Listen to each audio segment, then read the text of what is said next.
తయారు చేయాలంటే ఇప్పుడు నిప్పు అనేది మనం నిప్పుకు దూరంగా ఉంటాం, ఎందుకంటే ప్రమాదం కాబట్టి.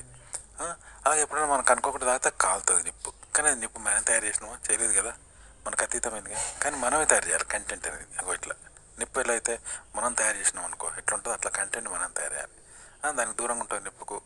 అలాగే ప్రపంచవ్యాప్తంగా నిప్పును అనేక రకాలుగా వాడుకుంటారు కదా, మీ అందరికీ తెలుసు. ఎన్నో రకాలుగా కోటి రకాలుగా వాడుకుంటారు కదా.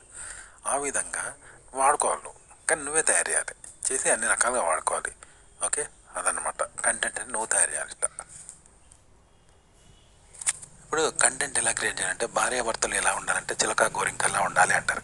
ఆ భార్యాభర్తలు ఎలా ఉండాలంటే పాలు నీళ్ళు ఎలా కలిసి ఉండాలి అని చెప్తూ ఉంటారు కదా. ఇది పరంపరంగా వస్తుంది, ఒకరి తర్వాత ఒకరు దాన్ని ఫాలో అవుతున్నాం. కానీ ఎలా సృష్టించాడు దాన్ని అంటే, ఇప్పుడు వెనకటే పల్లెటూరులో చేస్తారు, ముగ్గురు ప్లాన్ వేసుకుంటారు గ్రామాధికారులు. వేసుకొని ఒక విగ్రహం పెడతారు, పెట్టి దేవుడు నేర్చిన నాకు కళ్ళు వచ్చిందని వాడు అబద్ధం అంటాడు. ఇంకోటి ఎక్కడో ఉంటాడు, దేవుడు నేర్చినట్టు నాకు అదే కళ్ళు వచ్చిందిరా అని వాడు చెప్తాడు. ఇంకోటి నాకు కళ్ళు వచ్చిందిరా దేవత ఉన్నట్టు అని అంటాడు. ముగ్గురు పోయి చూసి ఆ దేవుడు ఉన్నదని చెప్తారు. అరే నాకు కళ్ళు వచ్చింది, దేవుడు ఉన్నదని చెప్తారు. అంటే అందరికీ దేవుడు నేర్చిండని మొక్కుతా అంటారు. దానికి ఈ ముగ్గురు కలిసి ప్లాన్ వేసుకున్నారు, వేసుకొని పెట్టిళ్ళు. కానీ మళ్ళీ ఎరగనంటే నాకు కళ్ళు వచ్చిందని చెప్తా ఉంటారు. చూసినావా, జనం అంతా నమ్మి పూజలు చేస్తూ అంటారు, అందరూ ఫాలో అవుతారు వీళ్ళని. కానీ ఈ ముగ్గురు ప్లాన్ వేసుకొని మళ్ళీ వీళ్ళే చెప్తా ఉంటారు కదా దేవుడు నడిచిండని, వీళ్ళు పెట్టిందే. కానీ జనం చూడ నడిచిండు దేవుడు నాకు కళ్ళు వచ్చిందని చెప్తా ఉంటారు. చూసినావా, ఇట్లా అన్నట్టు వీళ్ళే క్రియేట్ చేసి దాన్నే మళ్ళీ విషయంగా చెప్తా ఉంటారు. ఇట్లా చెప్పాలి కంటెంట్ అంటే. కంటెంట్ ఎలా చెప్పాలంటే, ఇప్పుడు మనం ఒక రైలు బండిలో పోతా ఉంటే ఇంజన్కి ఏం చేస్తే గాఢ డబ్బా తెలియదు, చివరి డబ్బా గాఢ డబ్బాకు ఇంజన్ తెలియదు కదా. అట్లనే ఒక రైలు బండిలో ఎన్నో ఉంటాయి, 100 డబ్బాలు ఉంటాయి. కానీ ఏ డబ్బాను కూడా పక్క డబ్బా తెలియదు, ఇంకో డబ్బా తెలియదు, కేవలం ఆ డబ్బా వరకే వానికి తెలుసు అన్నట్టు. అట్లా పక్క డబ్బాను వాని డబ్బే తెలుసు, ఈ డబ్బా తెలియదు, ఆ డబ్బా తెలియదు. ఇట్లా ఎవరి డబ్బా వాళ్ళకి ఒక్కటే తెలుసు. కానీ అందులో 100 డబ్బాల గురించి ఎవరికీ తెలియదు అన్నట్టు. ఆ ఒక్క డబ్బా వాళ్ళు ఉన్నదే తెలుస్తూ ఉంటుంది. అయితే జీవితంలో మనం ఉదాహరణకు పొద్దున్న సాయంత్రం వరకు 24 గంటలలో మనకు ఆ క్షణం ఏం చేసుకున్నాం అనేది మనకు అనుభవంలో ఉంటుంది. మిగతాదంతా విసర్జించేస్తూ ఉంటాం. ఓకే, అది విసర్జించి మళ్ళీ నెక్స్ట్ నిమిషం పోతాం, అదొక్కటి తెలుసు. రెండోది విసర్జిస్తాం. ఇలా 24 గంటల్లో గడుపుతున్న ఆ క్షణం మాత్రమే ప్రజెంట్ టెన్స్ తెలుసు. కానీ మిగతాయి తెలియదు, రాబోయేవి తెలియదు, గడిచిపోయినవి తెలియదు అనమాట. కానీ ఇవన్నిటిని క్రోడీకరించి ఒక రైలు బండి లాగా చేసి ఉంటే మనం రైలు పోతే మొత్తం ఎట్లా కనబడుతుంది. పని మనం ఒక రైలు డబ్బాను ఇంజన్ నుండి చివరి డబ్బా వరకు వెళ్తే ఎలా ఉంటుంది, అలా ఒక సినిమా అనేది మనకు స్క్రీన్ మీద చూపెడతారు, లేదా ఒక డైలీ సీరియల్ టీవీలో చూపెడతారు. ఇట్లా మనం సినిమా స్టోరీ చెప్తాం కదా, చిరంజీవి ఎట్లా పోయిండని చివరి దాకా చెప్తాను చూసినావా. అలా మీరు ఒక ఆర్టికల్ కానీ, ఒక కథ కానీ, ఒక విషయం కానీ ఇలా చెప్పాలన్నమాట. ఇదే కంటెంట్. ఇప్పుడు ఒక ఊరు ఉంది, ఆ ఊరిలో మనం ఏం చూస్తాం, ఒక దగ్గర ఉన్నదే మనకు తెలుసు. కానీ మొత్తం టోటల్గా ఊరు తెలవాలంటే పైన హెలికాప్టర్ పైకి పోతే మొత్తం తెలుస్తుంది. ఊరు మొత్తం హైదరాబాద్ అంత పెద్ద సిటీ కూడా తెలుస్తుంది. అట్లనే జీవితంలో కూడా మనం పొద్దున్న రాత్రి వరకు ఏం చేస్తాము అనేది మనకు తెలియదు, ఆ క్షణం వరకే తెలుస్తుంది. 24 గంటల్లో మనం గడుపుతున్న ఆ క్షణమే తెలుస్తుంది. అంతేగాని టోటల్గా 24 గంటలనే తెలియవు. అన్నీ విసర్జిస్తేస్తాం, మళ్ళీ విసర్జనలాగా అన్నీ విసర్జిస్తాం. అప్పటి మందే తెలుసు, ఆ క్షణం గడిపే క్షణం ఒక్కటే తెలుస్తూ ఉంటుంది. అట్లా అన్నమాట. అయితే ఇదంతా పొద్దున్న రాత్రి వరకు మొత్తం మన పక్కన ఒక రికార్డ్ అవుతుంది, సీసీ కెమెరాలో మనం చేసేది అంతా రికార్డ్ అయింది అనుకో. దాన్ని మళ్ళీ ప్లే చేసుకుంటే ఒక పెళ్లి వీడియో చూసినట్టు డైలీ సీరియల్ లాగా మొత్తం మన పొద్దున్న రాత్రి వరకు 24 గంటలు ఏమేం చేస్తుంది ప్రతి క్షణం మన ముందు కనబడుతుంది. అరే నేను ఇట్లా చేసినా, ఇది ఇట్లా చేసినా, అయిపోయినా, ఇవన్నీ చూసుకుంటూ ఉంటాం కదా.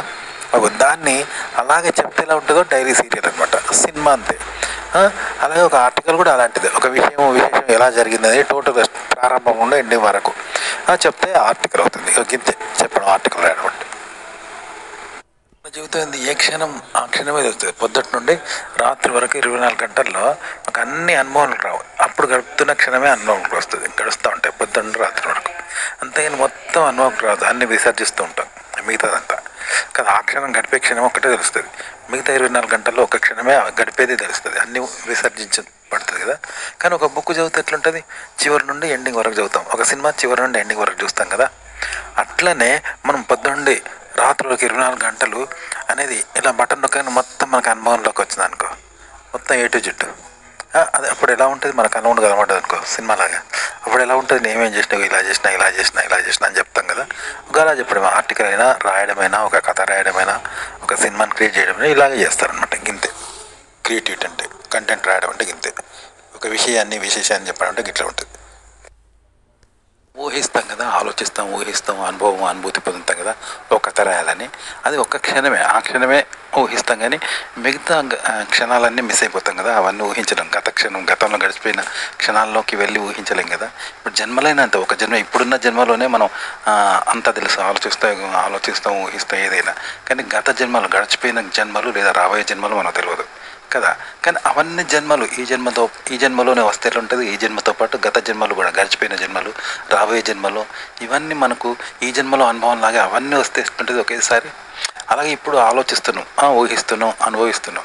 ఇలాగే గత క్షణాలు, గడిచిపోయిన క్షణాలు, భవిష్యత్తు క్షణాలు కూడా ఇలాగే ఇప్పుడే ఒకేసారి అన్నీ అనుభవించి, ఆలోచించి, ఊహిస్తే ఎలా ఉంటుంది. అవన్నీ వరుసగా ఏకీభవిస్తే ఒక రైలు బండి లాగా పెడితే ఎట్లుంటుంది. అదే డైలీ సీరియల్ ఒక ఆర్టికల్ అంతే, ప్రారంభం నుండి చివరి వరకు ఇలాగే చెప్తారంట. ఇలా చెప్తే, ఇలా చేస్తే మీరు కంటెంట్ చెప్పగలుగుతారు, క్రియేట్ చేయగలుగుతారు. మన గత జన్మలో 10 జన్మలో 20 జన్మలో ఉంటాయి కదా, ఆ 20 జన్మలు మనకు తెలియనివే కదా. రాబోయే 20 జన్మలు కూడా తెలియవు, ఒక ఈ జన్మ తెలుసు.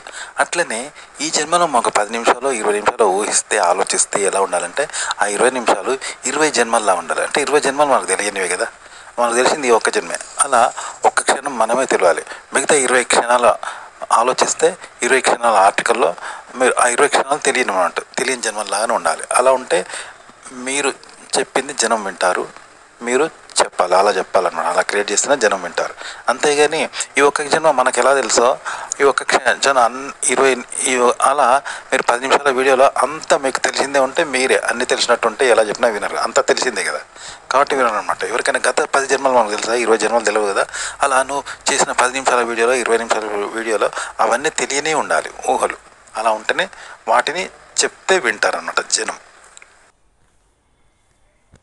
మనం 10 నిమిషాల ఆర్టికల్ రాసినాం అనుకో, దానికోసం 10 నిమిషాలు ఊహిస్తే ఎలా ఉండాలంటే, ఇప్పుడు 10 మంది మనుషులు ఉన్నారు అనుకో, 10 మంది ఆలోచనలు, 10 మంది మనుషులు 10 తీర్లు ఉంటారు. 10 మంది ఆలోచనలు 10 తీర్లు ఉంటే మనకు తెలియదు. ఎందుకంటే ఆ 10 మంది కళలు మనకు తెలిస్తే ఎవరికి ఏ కళ వచ్చిందో, ఏ ఇద్దరి కళలు ఒకటి కావు, ఏ ఇద్దరి ఆలోచనలు ఒకటి కావు, ఏ ఇద్దరి మొహాలు ఒకటి కావు కదా. 10 మంది 10 తీర్లు వ్యవహరిస్తారన్న మనం ఒక తీరు వ్యవహరిస్తాం, మనది కూడా మనకు తెలియదు. మనం వాళ్ళకి టాలీ కావు. ఇలా ఉండాలంట ఆర్టికల్. ఇలా వివిధ రకాలుగా వ్యవస్థ అందులో వచ్చే మ్యాజిక్ ఏంది అంటే, మనకు ఆ మ్యాజిక్ కూడా 10 మందిని బట్టి 10 ఉంటుంది తప్ప మన ఇష్టం మీద నడవదు. ఏదైనా కంటెంట్ అంటే, ఆర్టికల్ అంటే ఇలా రాయాలి. అంటే ఎలా చెప్పాలంటే, ఇప్పుడు ఒక సినిమాను మనం స్టార్టింగ్ నుండి ఎండింగ్ చూస్తే మనకు తెలుస్తుంది కదా, కానీ అది ఎండింగ్ నుండి స్టార్టింగ్ చూస్తే నీకు తెలియదు కదా. కానీ సినిమా ఎట్లుంటుంది అంటే, కంటెంట్ అయినా సినిమా అయినా స్టార్టింగ్ నుండి ఎండింగ్ కూడా అలాంటిదే. వెనక నుండి ముందడి చూస్తే ఎట్లుంటుందో ఆ విధంగానే ఈ స్టార్టింగ్ నుండి ఎండింగ్ కూడా అలాగే ఉంటుంది. కాబట్టి ఇది తెలిసిన కథ, తెలుస్తూ అర్థమవుతుంటుంది, అది అర్థం కాదు, అంతే తేడాగో అలా ఉంటుంది అనమాట. అంతేందుకు ఇప్పుడు మనం ఒక ఊరికి పోతే మనం చూస్తూ కొత్తగా పోయినప్పుడు అంతా తెలుస్తుంది. కానీ అదే కళ్ళు మూసుకొని వెనక నడుస్తూ వచ్చిననుకో, మనకేం తెలుస్తుంది, ఏం తెలియదు కదా. ముందుకు పోవడం కూడా, కొత్త ఊరికి పోతే అలాగే ఉంటుంది. కాబట్టి ఇది కళ్ళు తెరిచి చూస్తూ పోతాం, అది కళ్ళు మూసుకొని పోతాం, అంతే తేడా.